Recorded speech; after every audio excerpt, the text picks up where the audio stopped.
Welcome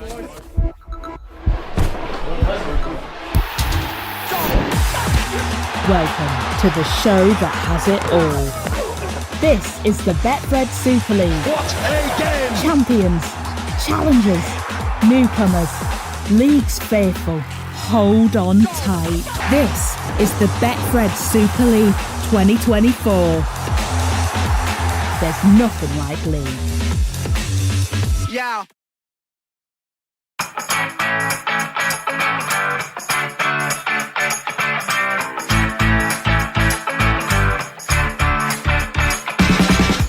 No!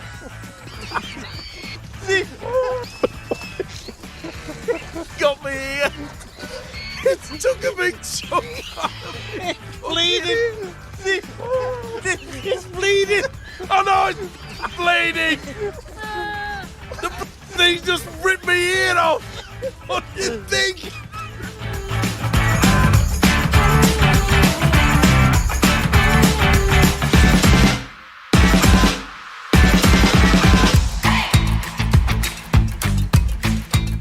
Hello and welcome to another Eddie and Stevo, the podcast, supported as always by our friends at Betfred. And it's a special edition this week because coming up in a few minutes' time, we have the first full-length interview with Sam Burgess in the week he has signed a new extension to his Warrington Wolves contract. So he will be here in Super League until the end of 2026 at least. And as you'll hear, maybe even longer. But first, since we were with you last week, personally, we've had some devastating news, namely that our dear friend and former colleague Bill Arthur passed away last Wednesday morning after a long and difficult battle with prostate cancer. So it's only right and proper, Stevo, that we pay our own tribute to a man we've both known for over 30 years, a great professional, fine broadcaster, but most of all, a thoroughly decent bloke who touched the hearts of so many people, both inside and outside of the game of rugby league. You're spot on, Eddie. He will be sadly missed by everyone that knew him, and I'm sure the thousands of people that used to watch him on Sky Television. As you say, he was a true professional, a giant in the world of broadcasting as far as I'm concerned. Indeed, and he was there from the start. He was involved in the big league when Sky took over from BSB. He followed into the rugby league department and for many years was our touchline reporter, and he produced some fantastic feature stories for the midweek magazine programme Boots and All. And he even sang with you, didn't he? Didn't he sing with you the Boots and All theme tune? Yeah, he rang me one day and said that Martin O'Fire had just released a record. And he said, why don't we release a record? And I just laughed, and he was adamant. And he said, no. Remember, we used to have the midweek show called Boots and All. And we put pen to paper and created our own song, yes, which we played out. And I must say, quite a few fans from there on in said it was a lot better than the one that Martin O'Fire put out. It was such a great character. The one thing I liked about it, I never saw him get mad. He was so much under control. And the way that he did interviews was just a pleasure to behold. Indeed so. And his commentary skills came to the fore as the game expanded on Sky. He did the academy for many years with Phil Clark, identifying many of the young players who went on later and played in the Super League when that was founded in 1996. And when Super League got going, Steve, this is where he blossomed. He was the main commentator for many years on the Catalan Dragon games in the south of France. He almost loved going down to the south of France as much as you did. Yes, and I must say that when we finished the broadcast down there, because it's a lot of pressure, people don't realise, and Bill and I realised that we needed some refreshment after each individual game. And I must say, we had the odd couple of beers, maybe three, maybe even a little bit more. But it was just wonderful to be able to sit down and talk about not just rugby league, but life in general. He was an amazing, amazing man. Yeah, it sounds to me, Stevo, like you led him off the straight and narrow in the south of France on those trips down there. He was one of the blokes that I never knew anyone that said any bad word about it. I mean, No. you and I, especially myself, we got plenty of flack, but everybody seemed to love Bill because he was that type of person. Everybody just loved him. Simple as that. Yeah, they did. And I must say, Eddie, he will be sadly missed. Definitely. I mean, he took over the role when I hung up the microphone for the last time in 2019. He moved into the Super League lead commentator's chair. It was an effortless. It really was. He was the man who described so gloriously the drama of St Helens' last-minute try that won the grand final at Hull in a totally empty stadium against Wigan in the immediate aftermath of the COVID pandemic. But it was a difficult job, that. No crowd, Stevo, but it was done brilliantly against the backdrop of empty seats. I remember his commentary on Gareth O'Brien's drop goal in 2020 in the £1 million game for Salford. Absolutely brilliant. It really was. And Salford stayed up and Hull Kingston Rovers went down. I think they were his two highlights for me, I think. I'd have to agree with that, Eddie. But more importantly is that word, professional, that was him. That was Bill. That was Bill Arthur, a proper professional. Indeed, and probably his greatest battle, came when, like me, he was diagnosed with prostate cancer in 2012. His courage in taking on the disease head on was an inspiration to all of us who followed him every step of the way. He helped me fight the disease, which has now cruelly taken him away from us. I'll never forget the support and the sound advice he gave me. Such a brave guy. And I think on behalf of both of us, Stevo, rest in peace, Bill Arthur. Rest in peace. Well, of course, we send our deepest condolences to Bill's wife, Cherry, and his family, in particular, his 4 children, Simon, Meredith, Kit, and Nancy. And as we say, may Bill rest easy. Right, on now to the interview with Slammin' Sam Burgess. I spoke to him as the ink was drying out on his new contract extension at the Warrington Wolves.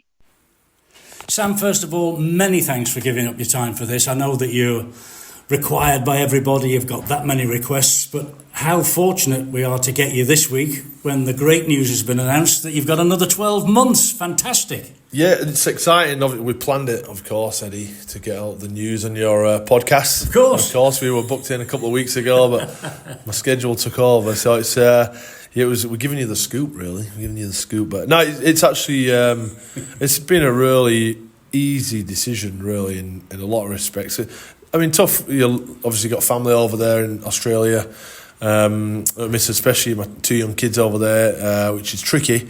But things are moving pretty swiftly here, and we're enjoying what we're doing. So we figured another 12 months is only going to help us grow what we've already started.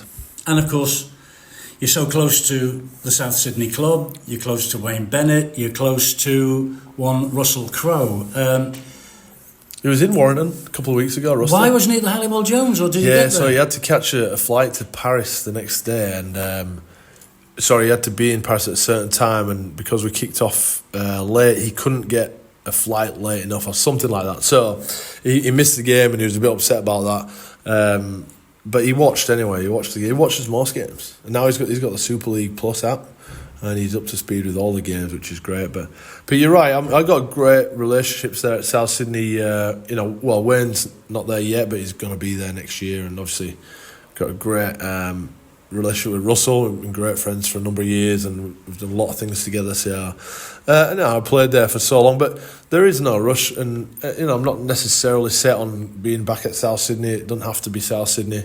It'll be one of those things, whatever comes up at the right time, and if we feel that we're ready to go back. But again, I'm not putting any time limits on that. I'm not tying ourselves down to anything that's unacceptable. We're just living in the moment. We're really loving living in Lim, all right, in Cheshire, and we're loving being in Warrington and part of the Warrington community. So we figured that another year is only going to add to what we're doing.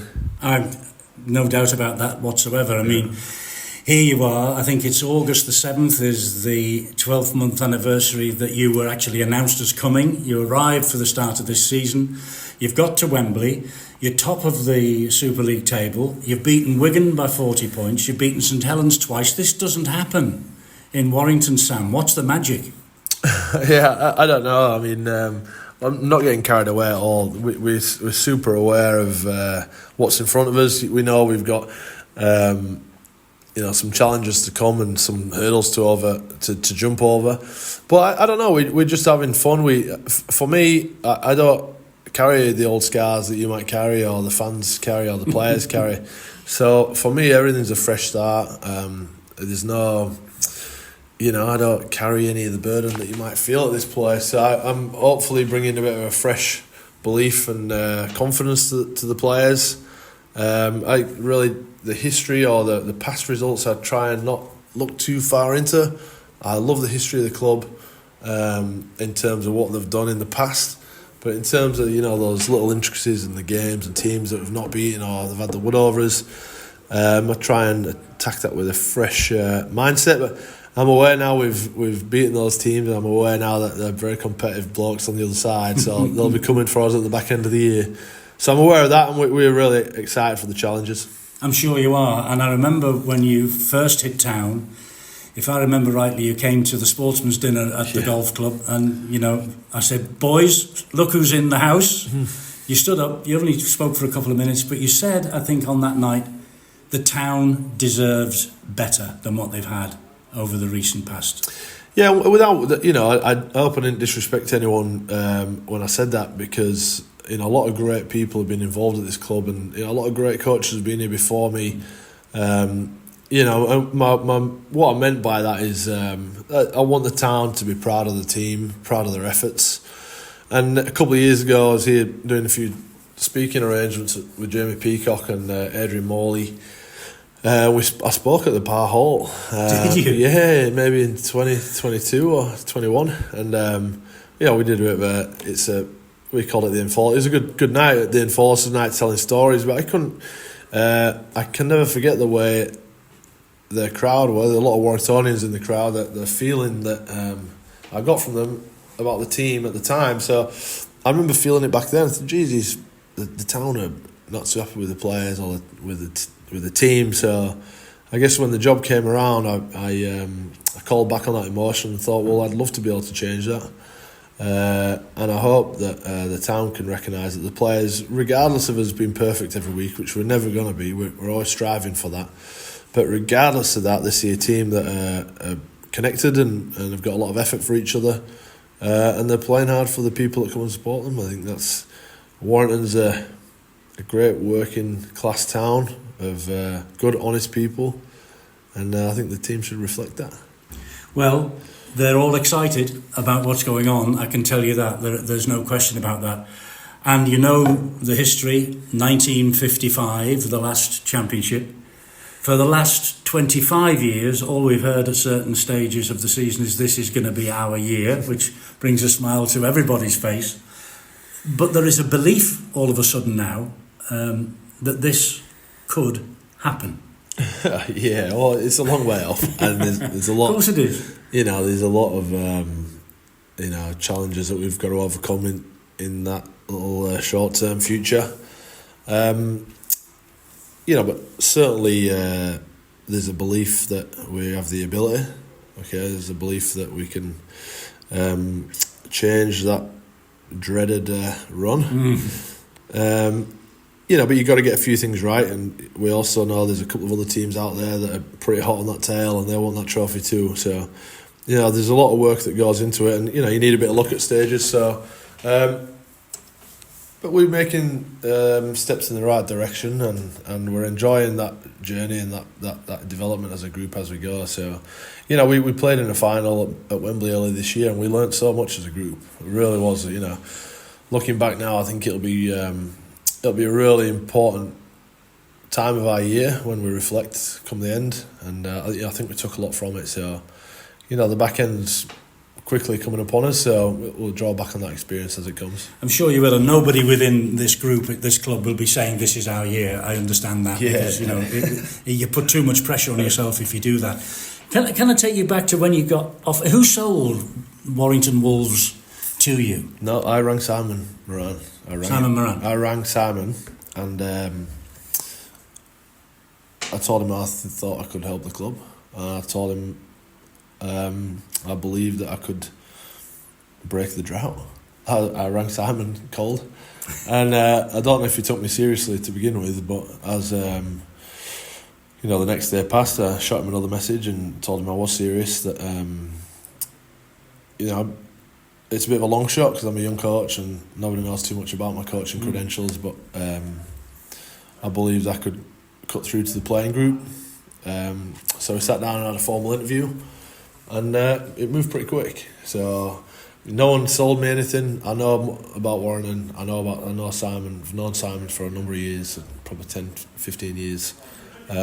Not as close as I know Russell, but obviously I've known him through Russell, and Warrington came over to Australia 10 years ago and played against South Sydney, and I've had a few dealings with him over time, so I know what sort of a bloke he is.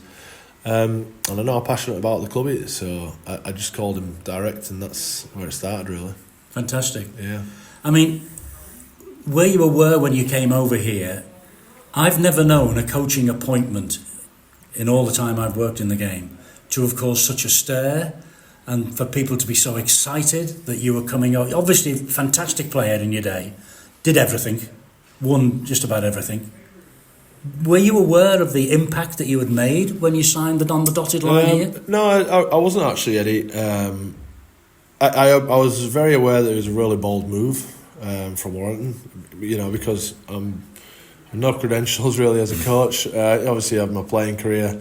And, there's that saying that not all players make great coaches, which I totally accept, but it's something I'm really passionate about. It's something I believe that I can have an impact with. And I quickly realised when I arrived, I did a few speaking arrangements and a couple of dinners to go to.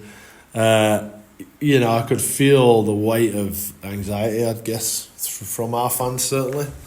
And it took me a couple of months to not win them over, but let them understand this is not going to be an overnight success. It might take 2 months. It might take 2, 3, 4, 5, 6 years. I don't know, but I believe we've got good enough people that we can make a change, and things have sort of gone fairly reasonable for us as you look back at the year. But we also know there's plenty for us to go. And I think the fans are deserving of a really exciting finish. And you've got to keep feet on the ground when you're top of the league, when you go into Wembley. That's obvious. Stevo is like yourself, a Dewsbury lad. He's taking great pride, believe me, in the fact that you're going so well. Great. Oh, Steve, what a great man Stevo is. You tell him I said hello next time I see him. Yeah, pass on my best wishes. But that's good. If he could afford the train fare to come up here, he'd be with me now. But you know what he's like. But he's from Dewsbury. Exactly. We're not. We've got what's say. Deep pockets and short arms, is that right? You've got him spot on. Yeah, there we go. But it's us Dewsbury boys. We do look after each other. It's a little hotbed of rugby league talent, and a lot of great people have come out of there. So you pass on my regards to Stevo, please. I will, and you've done it yourself. You'll be listening to this right now. He also said when you came, you scraped off the dead wood, and you brought these fantastic young players through. Was that always number one priority for you? Well, not necessarily, because I didn't scrape anyone off. I came in with a training program that I thought would help us improve, and everyone was at square one basically. Everyone was right back at the start of the race, and everyone had to earn the stripes. Then other people had injuries and other opportunities come up. So I guess it was a natural progression, and some of the young players that trained with us all pre-season really shone through, and really grew as young men. Got a lot of belief out of what they did together as a group. So I wouldn't say I got rid of dead wood. It's just the way the cookie crumbled with it all. Really, it was just through natural progress. Really, just the evolution of the club and the way it was at the time. Yeah, and I was a young man once myself, and a couple of great coaches were brave enough to play me, and I was Brian Smith and Steve McNamara at Bradford Bulls when I got my debut, and I really appreciate the confidence in me. So I kind of like being in that position where I can progress players through, albeit I would never rush them. But what I've seen enough of them to trust them to get a job done, and everyone's buying into where we're going. So it's been really easy with to get the young players through, really. Would you say, I mean, obviously, a great player, you know how to play. When you were a player, you knew how to play. Are you more a man manager, or do you actually have a board and you say, this and this is what we've got to do? I would imagine it's a balancing act between the two, isn't it? Yeah, totally. I've got great assistant coaches as well. I've got Martin Gleeson, who's a phenomenal coach. I've got Richard Marshall, who's been a previous head coach himself, and he's fantastic with the forwards and their D and ruck D. But also he's fantastic through our junior systems, and he's got 2 young lads that play in our system who are great lads. So they're both passionate, driven blokes. I don't need to ask them to do too much. They're always on the front foot with the work. I'll let them take care of a lot of our planning process stuff.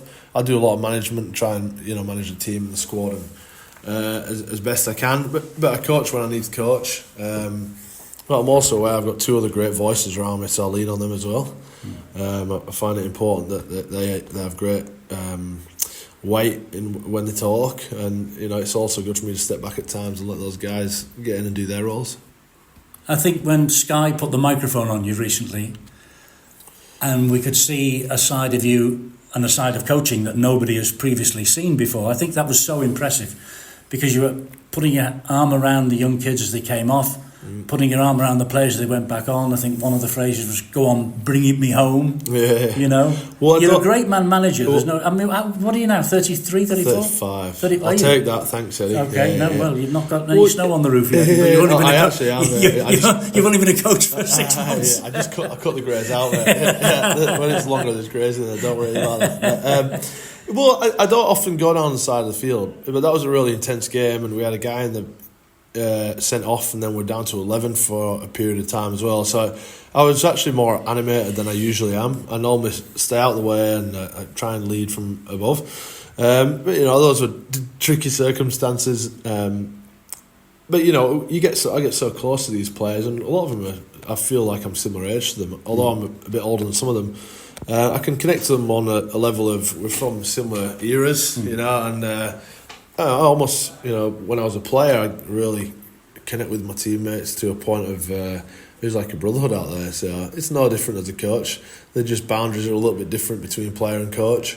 But my feelings for them are just exactly the same. I really care about these guys.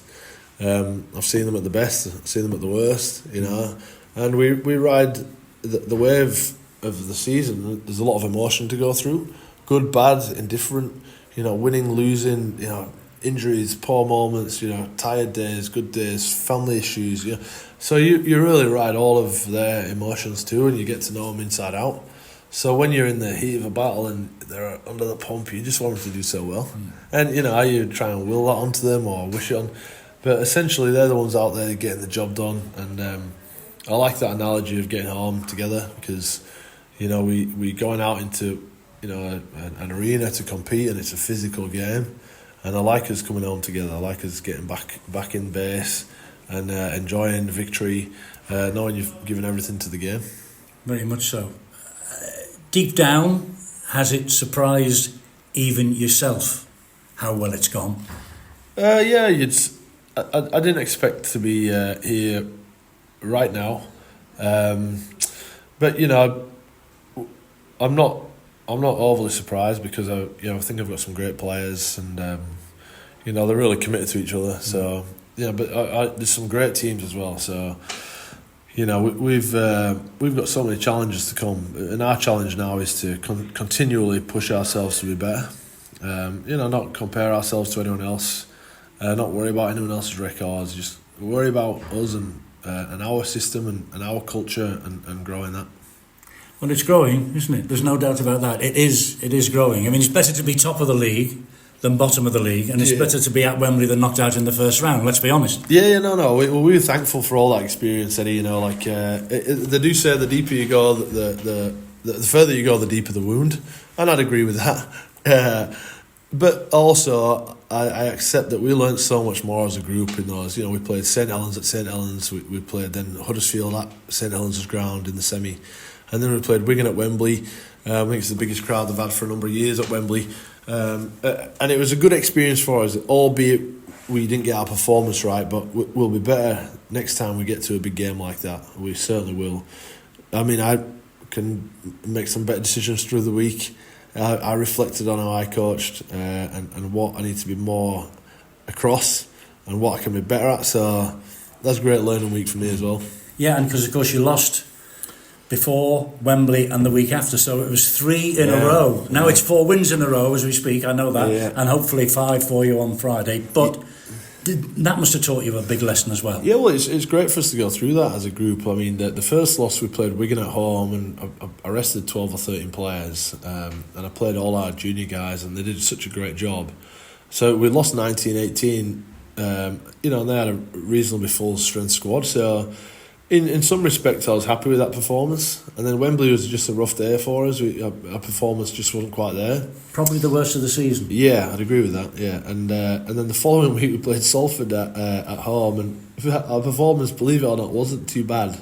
We were just a tiny bit tired, and we missed George didn't play, so we missed a bit of spark. And Salford are a dynamic team, so they just beat us that day. And but aspects of our game were much better, so I knew we were going to come out of it. Okay, and then since then we've won, I think, the last 4 or 5. So we've just continually tried to build our game again and get some confidence back, which we've done that. We have. They say defence wins games. I've never seen Warrington defend the way they did last weekend. I mean, to go to Wigan and win 40 points to 4. Okay, Wigan will say we've got injuries, Warrington have got injuries, Saints have got a pile of injuries. You've all got injuries. Yeah. But to go and win 40 points to 4 at Wigan, I don't think that's been done in the memory of man. Yeah, I'm not sure about the last time it's been done, but we were happy with our defensive effort, yeah, for sure. The defence was fabulous. We built a bit from the week prior. We played Saints with 12 men for the majority of the game, and we held strong. We only let in 10 points in that 60 minutes, and for 10 of those we were down to 11 men. So the guys really found a few things that worked for them. So when we've got 13 players out there now, they feel a bit more confident. So they found a few things that are working for us at the moment, and they've really got a good line of communication with each other, so they're expressing how they might feel and expressing when they feel vulnerable in situation, or what can make us feel better in those positions. So the dialogue's really great, and it's just helping them progress forward. Losing's a habit, winning's a habit. And you can't play to your optimum best 27 weeks of the season, plus all the cup ties, plus the playoffs, and plus the grand final. What would it mean to you to lead this lot out at Old Trafford in October? Yeah, well, it'd mean more to win, all right, but there's a long time between now and then, which I'm aware of, but you're asking the question and I'll answer it. So, I came here to try and bring success to the club. That's what I came to do. So, that's the one thing that we're chasing. All right, 69 years is a long time. So, it means something. But more so to the people of Warrington and I'd say the ownership. Well, if you do it, let me tell you, you'll get the freedom of the town. There's no question about that. On these one-on-one interviews that I do for our podcast, I like to look back as well as look forward. Yeah. Your playing career was stellar. We began with a debut against Leeds in 2006. And Shontaine Harpy, do you remember the quote he gave? I'm sure you do. It must be imprinted on your memory. He compared me to Sonny Bill. Sonny Bill, yeah. Yeah, I think he got in trouble for that. Did he? I think Steve McNamara pulled him into line and said, "You're going to put some pressure on this kid, so don't do that." What age were you then? You weren't any age, were you? I was 17. Wow. 17, yeah. Not bad. The new Sonny Bill Williams is 17, Sam. Yeah, well, me and Sonny had some great games over our career too, so I was really thankful that we got to compete against each other. But yeah, Shontaine as well. I mean, I was around such great players at Bradford. Shontaine was one of those flamboyant, skillful players. I enjoyed being around him, and Dave Solomono, Leslie Vinicola, I had Andy Lynch, Jamie Langley, Paul Deacon, Yestin Harris. There's so many great people. Terry Newman, Joe Vangar, Glenn Morrison, had Steve Menzies for a while. You haven't even had to think. You haven't even stopped to think. Just great people, and so I was fortunate to come through in an era of good men. That taught me a lot of things. But Shontaine, He would have liked it. It's a bit showbiz, is Sean saying. Isn't it sad? Isn't it sad that club hit the heights where you were in Bradford? You were the leaders for Super League for so long in everything that they did, and look where they are now. I mean, is there a little part of you that says maybe one day I can go and help Bradford as well? Yeah, well, I mean that'd be lovely, but it's a tough question because I don't know how long I'm going to spend in the UK. No, exactly. I don't know. Bradford's ambitions are to get back into the Super League, aren't they? I know that. Nigel Wood's in charge there at the moment, so but I've had some deals. They went from winning trophies and being in all the major games to flicking burgers to keep the club going. Well, it's so sad. I really can't comment too much because I don't know the ins and outs of all that. I know Brian Noble's back there in some capacity. Him or Carroll's doing a great job. So I have a soft spot for Bradford. We help them out with players where we can, and I want to see them do well again because I spent some great years there and it's such a fantastic club. But I agree, it's sad, but that's the challenge that we face as a game in the North. I think keeping these clubs running on the floor and solvent, it's a hell of a challenge. It is, and they all haven't got a Simon Moran or a Stuart Middleton behind them. With all due respect, that's the reality. Early doors in your career, you were the Senior Academy Player of the Year in your first year. 2007 first full season Young Player of the Year, Great Britain squad, Test debuts, scoring tries. You missed out on a World Cup bid in 2008 because you were injured. 2009 you signed this 4-year deal with South Sydney. Now Russell Crowe was the Simon Moran of his day. He as you say, he was the man. Yeah. And you met him at the on the film set of Robin Hood, didn't you? Yeah, that's right. He called me out of the blue in the middle of the year in 2009 and he wanted to catch up. I didn't realise it was actually him. I thought someone was playing a prank. I mainly thought it was Andy Lynch pranking me. So I kind of put the phone down on him to begin with. Did you? Yeah, and he then called me back and said, no, it's Russell, let's catch up. So I went to visit him, but he was filming the movie Robin Hood at the time in Derby. And once we met, we got on like a house on fire. Yeah, we just clicked. He's a good family man. He's passionate about the sport, rugby league, so am I. And, it's just, so be it as an actor on the side, I think. He's a pretty successful one at that. But, we got on well and we made things move pretty quick and I was there before you knew it. Indeed. And things just went on and on and on. Your last year there, you were in the grand final. Your good pal James Graham, do you still speak to him even though he broke your jaw? Yeah, no, I speak to Jam. We're great friends. Great, one of the most competitive. Why did he do that to you then in the first minute? Well, he wanted to get one up on me, didn't he? So my mum thinks he did it on purpose. I don't think he did it on purpose. And sometimes I think he tells a story that he did it on purpose. So I'm still trying to figure it out. But no, we're great mates, Jammer and I. We've got great respect for each other. Played for England so many times together and... it was a good story. After the grand final, we obviously went our separate ways.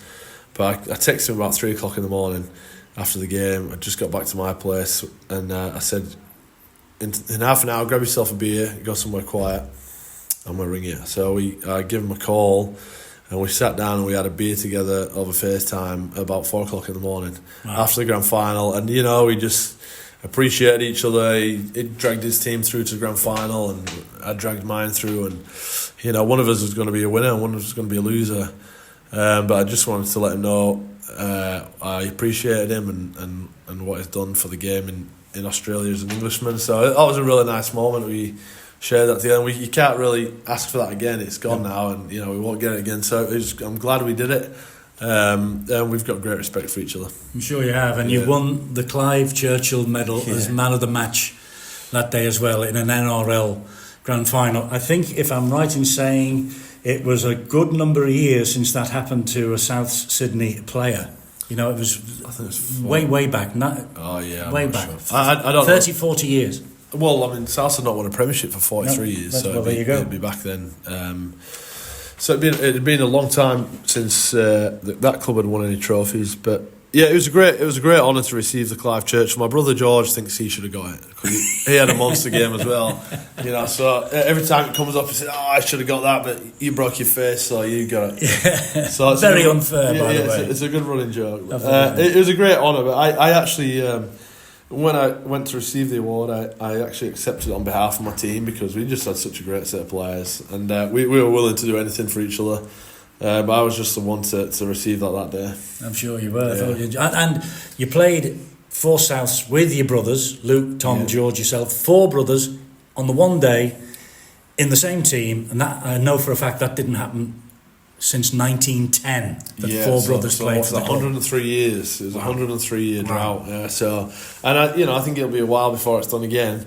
And it's fascinating. It's the first time I think my mum could have gone to one stadium and watched all 4 of us playing 80 minutes. She normally at a few stadiums over a weekend and a few different other grounds, so it was nice for her to go to one stadium and see us all together. But if you ask me, my top 2 or 3 moments in my career, that's it right in there, yeah.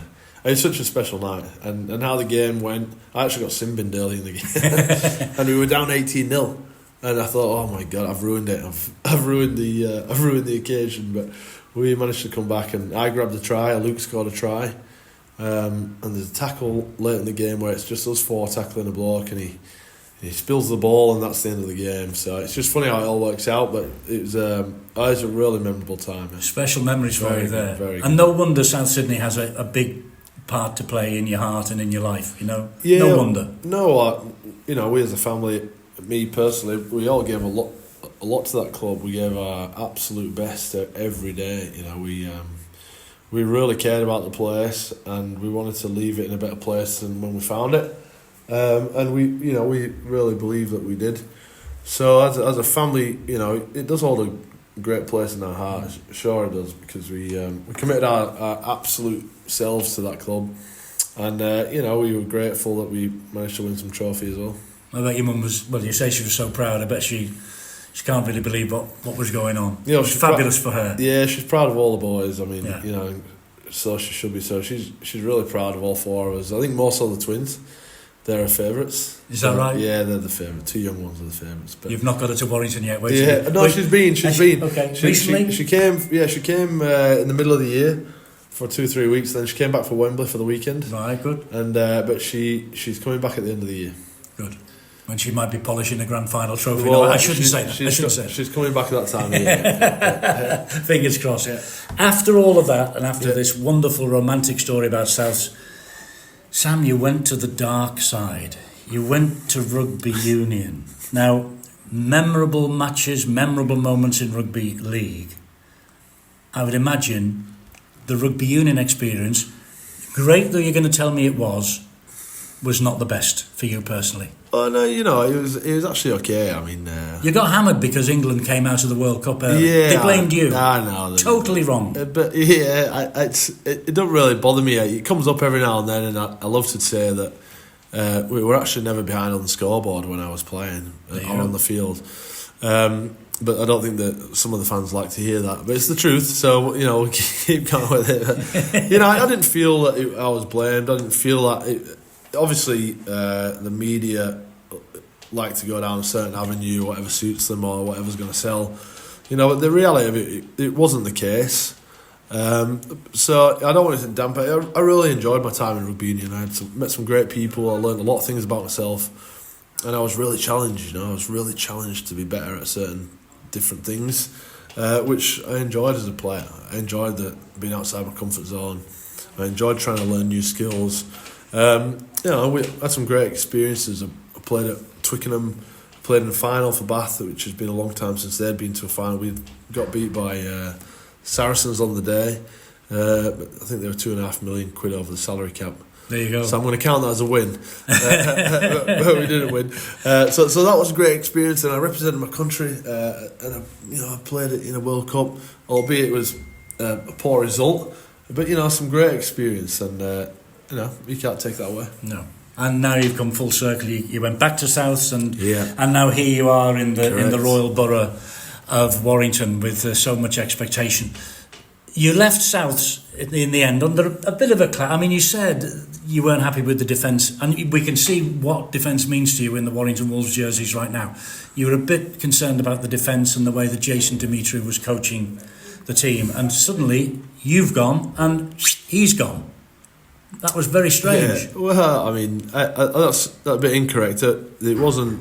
There was never anything. I never questioned the defence or anything like that. I think that again. That's the story we've had. Yeah, that's how the media like to spin it a little bit over there. And it was pretty disappointing how things finished over there, and some of the commentary that's followed. Because a lot of the commentary is just actually incorrect. There was a lot of commentary around myself and disagreeing with standards between a couple of players, which is incorrect. I really, whatever I think about those players, I would speak to them about it personally. But I think just the way the stories were displayed in the media, and then how things were dealt with internally at South Sydney, I didn't agree with the leadership there. If we all had our time again, I think they'd do things a little bit differently. And there's still commentary coming out there which I disagree with, but I choose not to get involved in it. No. I care about the two players that were mentioned quite a lot in Cody and Latrell. I really care about those guys, but it's just the nature of the beast. Sometimes it goes that way, and I thought best for me to just move on. I didn't see any benefit in me staying around for that final week at the club. I can't pretend to be someone I'm not. No. And it was better for everyone. As time progressed, things unfolded in a certain way, and I was always upset for the club to see it go that way. But you got to move on with things too, and that's what I've just done. Move straight on. And what tests you make you stronger? And here you are. I mean, it wasn't really a test. I mean, it's. I stayed honest the whole way through it all. So for me, it was just, I moved on pretty quick. We'd already agreed to come here, so I was going anyway. That's why I found it all quite strange with the way it unfolded, and maybe that was a bit of pressure from a few people. I dare say, given the time again, they might deal with things differently. But that's just the way it goes. We all learn from it. Yeah. It's life, isn't it? It's life. You've got your own opinions, and you stick by them. You've got your own beliefs, and you stick by them. Good on you. Good on you. And here you are, king of the hill at the moment, and new contract signed, sealed, and delivered. And can I say, on behalf of your Dewsbury mate and myself, and I'm sure all the people in Warrington, it's fantastic that you're staying for another year, Sam. It really is. You've been a breath of fresh air for this competition. No, I appreciate that, Eddie. I do appreciate it, especially from Stevo as well. I might shout I might pay for his train ticket next time over. I think. Yeah, I'll sort him out. Well, I tell you what, I'll split it with you 50-50. Yeah, okay. You're not sure, I know that. No, I'm not. In fact, we got 70-30. Okay, it's a deal. It's a deal. But no, it's great to stay. I mean, and that's not saying I want to stay longer than the 3 years. It's just we felt that it would take a bit of pressure off outside noise and externally. So, and it's not to say that's the end of it all after 3. There's, but it just gives everyone a bit more security, myself included. Us as a club, we can recruit a bit more together and around things together. We can be more connected in what we're doing.